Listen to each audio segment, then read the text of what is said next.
Ada apa sebenarnya Bang? Dalam 2 periode terakhir, pemerintahan kita didemo oleh adik-adik mahasiswa. Silakan Bang.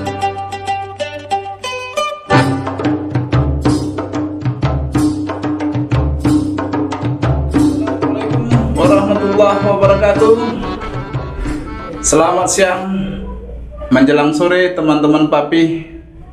Terima kasih masih setia di channel YouTube Papi Tepo. Teman-teman harus tahu bahwasanya hari ini adalah sebuah sejarah baru. Kita kedatangan tamu seorang politisi senior, khususnya di daerah, baik di Kabupaten Langkat dan Sumatera Utara. Dan materi kita hari ini tidak lepas dari gejolak yang terjadi di beberapa waktu yang lalu. Refleksi 1104. Selamat datang Bang Hairul. Selamat datang. Assalamualaikum warahmatullahi wabarakatuh. Waalaikumsalam. Gimana kabar Bang? Sehat Bang? Alhamdulillah sehat. Senang kalau kita masih diberi kesehatan. Gini Bang, kita tahu situasi, kondisi belakangan hari ini, khususnya sekitar seminggu yang lalu, teman-teman mahasiswa kembali turun ke jalan.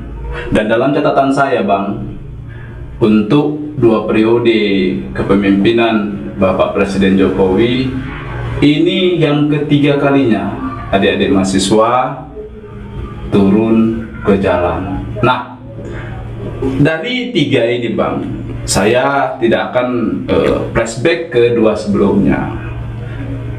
Kita fokus yang kemarin. Isu yang diangkat pada waktu itu adalah wacana tentang 3 periode. Walau isu itu sudah ditangkal langsung oleh Bapak Presiden. Nah, kalaulah menurut Abang sebagai orang yang sudah berkecimpung di dunia politik,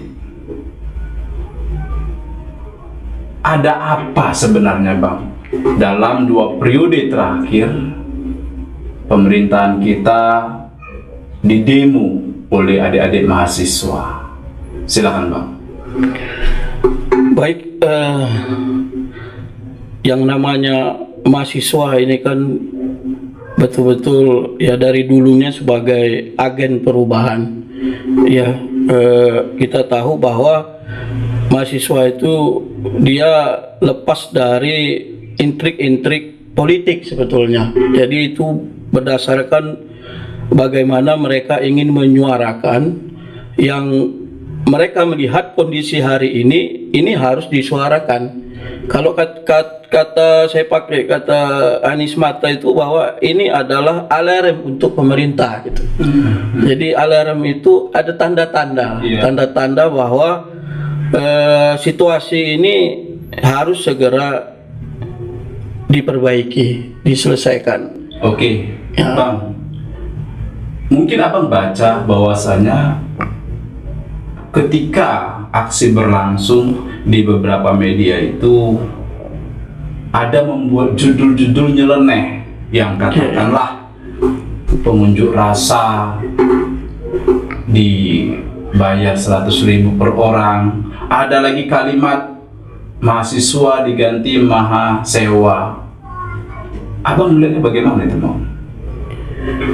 Ya mungkin itu kan apa namanya pandangan orang ya kan. Namanya juga segala sesuatu yang dilakukan itu ada pro dan kontra. Ya kan. Apa yang dilakukan mahasiswa itu juga kan mengkritisi bagian orang yang selama ini juga mengelola pemerintah gitu.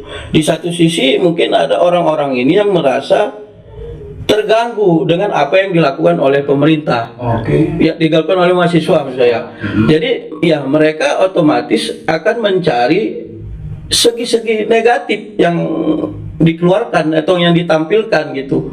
terhadap mahasiswa gitu. Tapi paling tidak kalau menurut saya hari ini apa yang dilakukan mahasiswa itu kan kita lihatlah ya, yang pertama situasi ekonomi yang cukup memprihatinkan, ya kan, dengan naiknya harga-harga barang dan naiknya energi ya, BBM dan sebagainya, dan itu menyebabkan naiknya harga-harga barang, dan itu membuat tingkat ekonomi masyarakat itu turun, jatuh gitu. Di satu sisi ada isu pemerintahan ini yang tidak mampu menyelesaikan persoalan ini, yang ingin melanjutkan gitu kan. Ada dua isu itu. Ada yang pertama presiden 3 periode itu. Baru yang kedua ada mungkin isu yang kedua itu bagaimana supaya periode pemerintahan itu diperpanjang. Nah ini kan tidak relevan jadinya. Maka ini yang disuarakan oleh masyarakat. Yang dibutuhkan sekarang adalah pemerintahan yang bisa memperbaiki situasi ini gitu. Makanya dua isu ini, baik itu pertambahan periode maupun pertambahan perpanjangan, itu tidak relevan bagi yang dilihat oleh mahasiswa. Gitu, ini nggak bisa gitu. Pemerintahan ini bukan mau dilanjutkan atau diteruskan, tapi harus ada pemerintahan baru, ada kepemimpinan baru sesuai dengan undang-undang yaitu tahun 2024 yang akan datang gitu. Oke. Jadi untuk teman-teman, saya kasih informasi bahwasanya Bang Khairul dulu pernah menjabat sebagai anggota dewan 2 periode di Kabupaten Langkat dan 1 periode di tingkat Provinsi Sumatera Utara. Artinya, ketika saya ngebahas tentang politik nasional, saya kira saya tidak salah alamat. Nah, gini dia Bang, yang menarik buat saya, seorang oknum menteri mulai mewacanakan, menyuarakan 3 periode. Parahnya, oknum ini sampai mengumpulkan ketua-ketua partai, mengumpulkan kepala-kepala desa. Nah, dan dampak yang ditimbulkan akibat statement-statement yang dibuatnya adalah adik-adik mahasiswa turun ke jalan. Nah, Abang sebagai seorang politisi menanggapi atau menilai sosok seorang menteri yang bagi saya notabene orang tersebut sudah di luar konteks apa yang dimaksud dengan tupoksi kerja dia. Nah, ini tidak menarik buat saya. Dan Abang sendiri bagaimana melihat situasi seperti ini? Yang pertama ya, dia itu sudah tahu betul bagaimana mekanisme untuk bisa menjadikan atau merealisasikanlah apa yang dia inginkan gitu ya, yang saya sebutkan 2 tadi ya kan. Kalau ingin periode itu ditambah, maka dia harus merubah undang-undang dasar dan undang-undang pemilu. Betul. Tempatnya merubah itu adalah di DPR. Betul. Di DPR itu adalah orang-orang partai politik. Betul. Maka tidak salah kalau dia datang ke ketua-ketua partai politik untuk bisa mengagendakan. Kan gitu, agenda awal untuk menjadikan yang diinginkan 2 tadi itu kan pertama merubah undang-undang itu. Jadi udah pas itu dia lakukan itu gitu. Udah pas. Udah pas itu. Jadi baru yang kedua tadi saya lanjutkan ya. Yang kedua, kenapa dia kumpulkan kepala desa, ya kan? Di satu sisi ini kan elit ini, partai politik ini kan yang mau undang-undang. Di satu sisi dia ingin dukungan grassroots dari bawah. Pemerintahan terkecil itu kan desa. Yang desa itu kan terdiri dari dusun-dusun gitu. Otomatis kan desa ini kan memimpin dusun-dusun. Jadi ini dia ingin dukungan dari bawah, grassroots, yaitu kepala-kepala desa, pemerintahan paling bawah. Baru yang kedua dia ingin dukungan dari elit-elit politik melalui partai-partai politik. Nah, sederhana pertanyaanku sama Abang. Iya. Apa motifnya menurut Abang? Yang ingin dia sampaikan ya, kalau seperti yang sudah saya sampaikan tadi, bahwa ya mungkin dia ingin perlu melanjutkan pemerintahan ini, ya kan? Ada beberapa, ini menurut pendapat saya ya, betul. Ada beberapa program pemerintah ya, ada beberapa proyek pemerintah yang memang harus mereka lakukan, harus mereka pertahankan, harus mereka kawal ini gitu. Yaitu yang pertama adalah proyek yang besar itu pemindahan ibu kota negara gitu. Ini kan mereka ini yang mencetuskan sekarang. Kalau pemerintahannya habis di tahun 2024, ini kan masih bisa goyang ini. Apakah IKI di ibu kota berjalan atau tidak? Kan tergantung presiden yang baru, pemerintahan yang baru gitu. Setuju Abangku. Nah, jadi sudah jelas ya kurang lebih dalam pandangan Abang pribadi. Kesanalah motifnya, agendanya. Nah, kita kembali ke 11.04 kemarin. Jika Abang melihat berita, maka sebelum atau pra 11.04 adik-adik mahasiswa kan sudah turun. Lalu mereka bertemu dengan Dewan Pertimbangan Presiden yang dipimpin oleh Bapak Wiranto. Nah, yang menarik adalah Bang, ketika setelah pertemuan adik-adik mahasiswa dengan Pak Wiranto, isu aksi itu berubah. Pertanyaan saya sama Abang, apakah isu aksi berubah dikarenakan sudah adanya pertemuan, atau memang karena sebelumnya Bapak Presiden sudah mengeluarkan statement menolak wacana 3 periode? Silakan Pak. Ya, aksi itu kan memang dirancang atau direncanakan waktu yang ini butuh waktu beberapa sebelumnya gitu kan, bukan 1-2 hari. Itu. Jadi aksi itu yang memang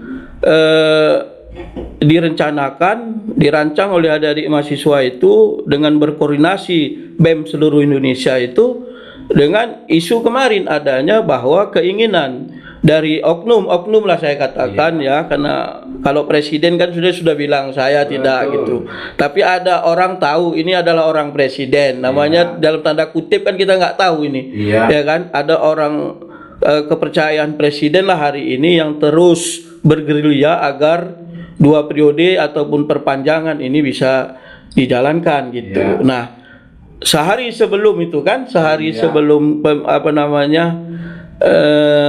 aksi itu terjadi, presiden sudah menyampaikan bahwa pemilu akan tetap dilaksanakan sesuai dengan jadwal yang sudah ditentukan oleh pemerintah dan DPR gitu.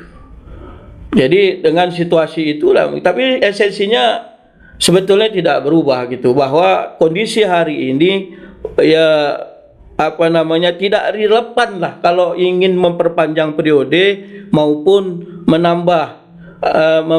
menambah waktu ya pemerintahan gitu. Jadi nggak relevan. Jadi saya melihat mahasiswa tetap menyuarakan itu, bagaimana seharusnya pemerintah itu dengan waktu yang tersisa harus konsen melihat situasi kondisi negara kita, pemerintahan kita yang hari ini cukup memprihatinkan. Gitu. Jadi gini dia, sisipan isu yang terjadi saat ini,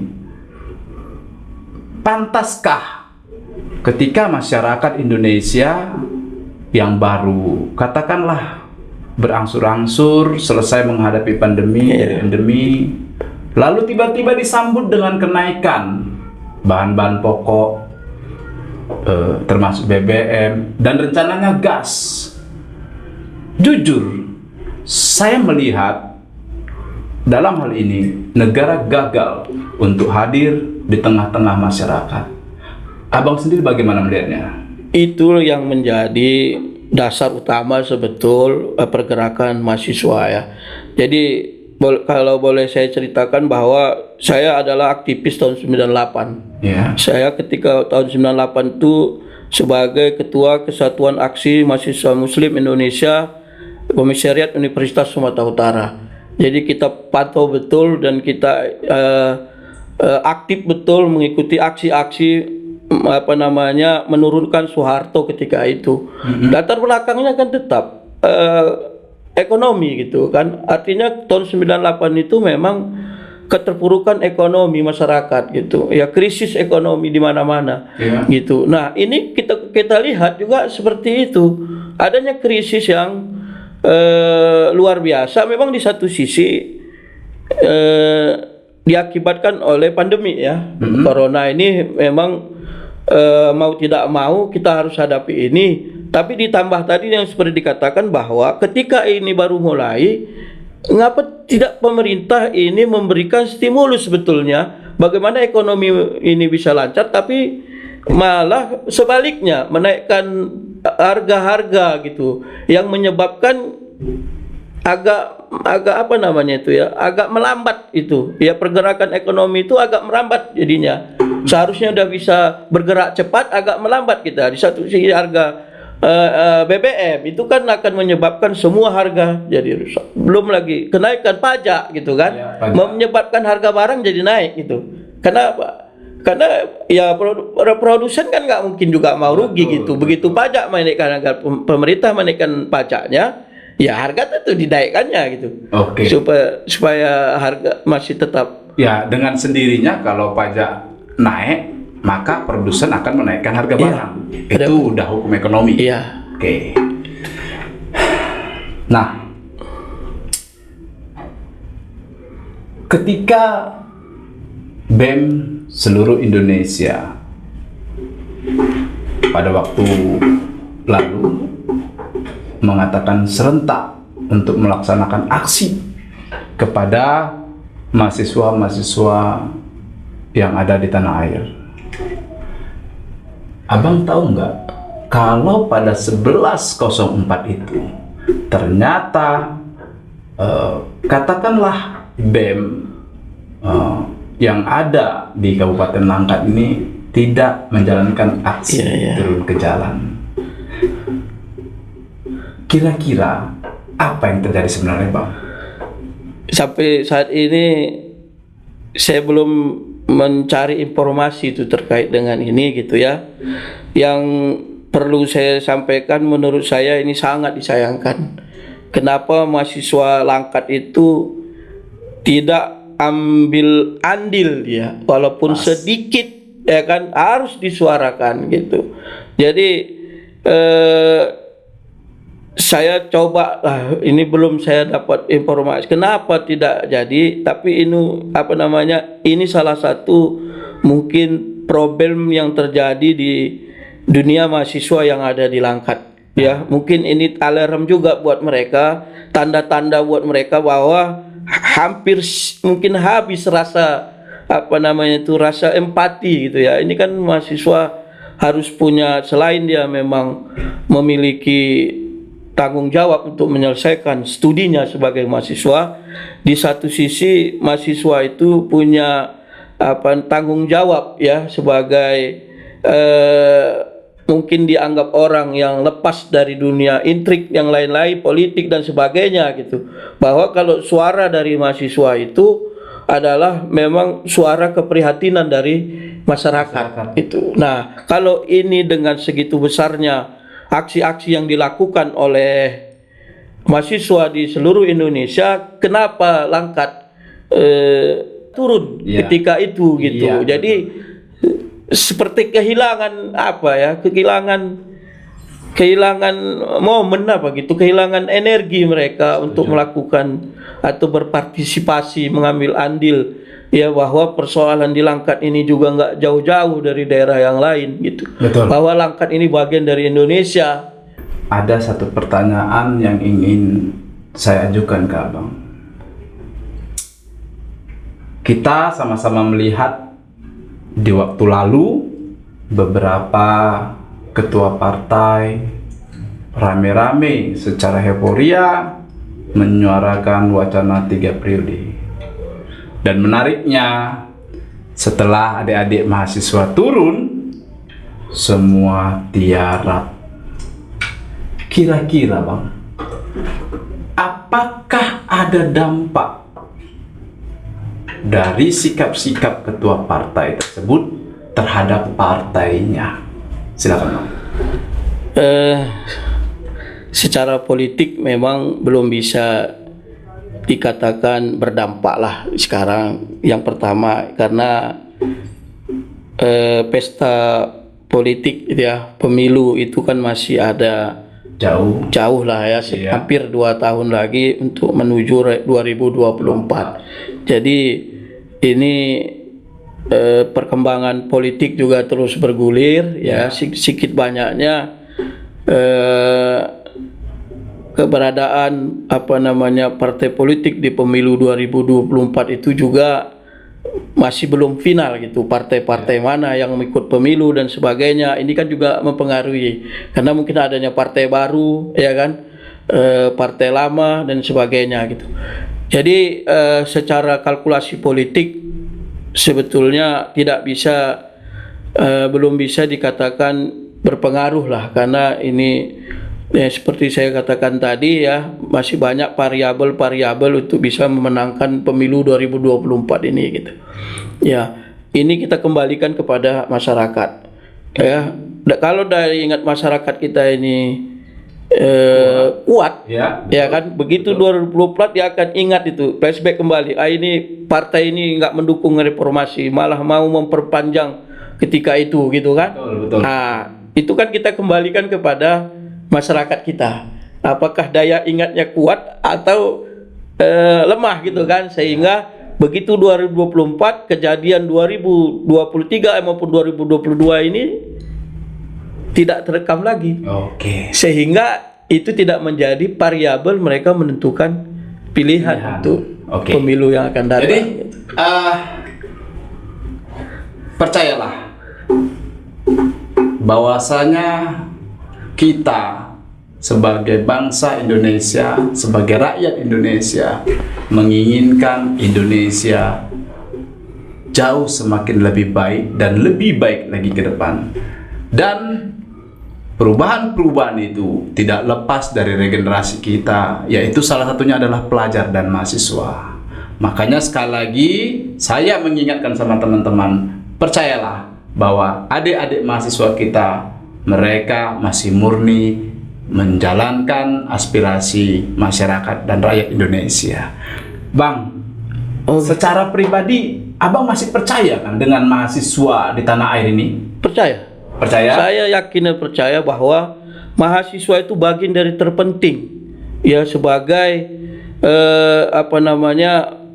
memonitor ya, mengawasi dari segi publiknya lah ya, dari segi publik, bukan mengawasi dari segi apanya gitu, supaya pemerintah ini bisa tidak semena-mena lah untuk melakukan sesuatu. Fungsi kontrol berarti fungsi kontrolnya itu masih tetap berjalan. Saya yakin seperti itu, dan sampai kapanpun selagi ada mahasiswa ini ya, pasti ada di dalam mahasiswa itu orang-orang yang orang-orang yang kritis terhadap perjalanan bangsa dan negara kita ini. Amin. Teman-teman, percayalah, kalau bukan kita, siapa lagi yang akan merubah bangsa ini? Dari Langkah untuk Indonesia bermartabat. Assalamualaikum warahmatullahi wabarakatuh. Waalaikumsalam warahmatullahi wabarakatuh.